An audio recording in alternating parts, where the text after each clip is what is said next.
haven't took those 10 years off. I think for everybody else it's been a long time, but for us, I think we first started talking about it, me and Jim Cameron, the director, about in 2013.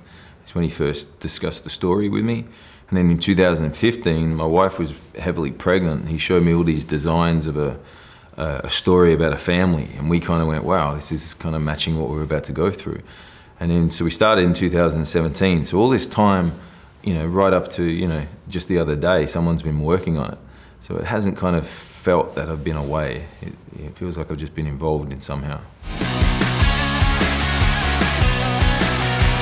First highlight, I loved working with the kids. I thought that was something that was really cool and I hadn't seen in these types of movies before. This story about a dysfunctional family who are going through everyday conflicts, and then we just kind of keep ramping it and amping up their what they have to go through, and then how we have to protect that, And that's what this movie is about, protecting family and protecting what we love more than anything in the world. Yes, it's beautiful and wondrous, and we get to, visit this amazing place, but at its heart, it's about, caring for who you love.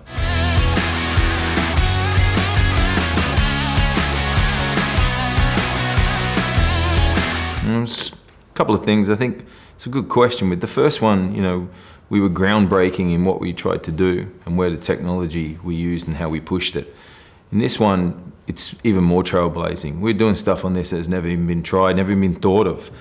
Putting performance capture underwater it seems crazy, but that's what James Cameron is good at, pushing that envelope and pushing what filmmaking can be. But at its heart, it has to resonate with you emotionally, because if it doesn't do that, it's just a spectacle that's soulless. And this is a movie about, fathers and sons disconnecting, about, love being tested. And I think, these are themes that we're all going to be able to relate to, and especially after COVID, are important to us, connecting with your fellow man,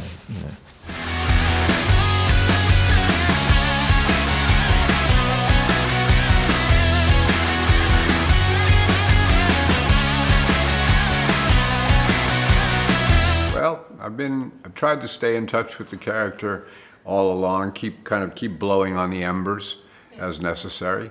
And I think I was always, during these years, Jim Cameron has always communicated and kept it alive and talked about what we would be doing.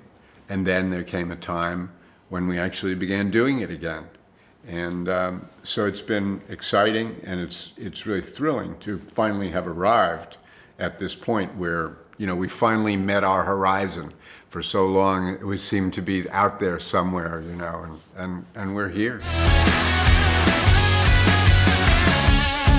I did. I watched the first, when it was re-released, I took 2 of my grandchildren to see it because they weren't even born when it came out, but now they were deemed by their mother to be old enough to see it. So I took them, I had a granddaughter and a grandson on each side, and we watched it, and I got as much of a kick out of watching them as I got out of watching the movie. But I did see the movie again, and it still plays pretty beautifully. I think working with Cameron, just working with Jim, the kind of the ebb and flow, the give and take that I have with him, actor to director. He's so astute. Doesn't miss anything, so subtle. So just the constant kind of refining of the performance, the dueling that we did, there's a lot of discussion, it can get kind of dramatic sometimes in there.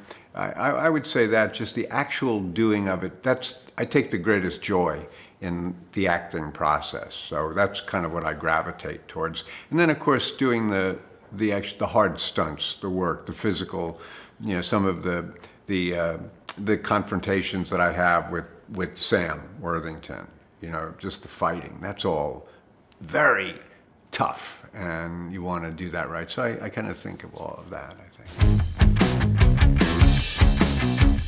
No, I mean, No, we have moments that are hard. You just do, but that's what you're supposed to have in this business. You know, it can't all be a cakewalk, as we say.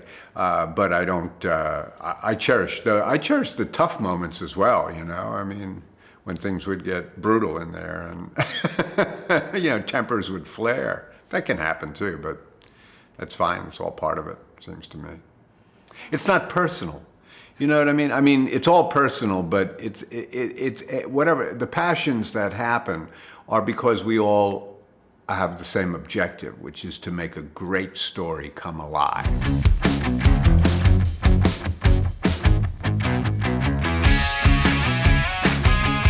I think that it's Jim Cameron. And I mean, so there are a lot of great filmmakers out there, no question. But Jim occupies his own space.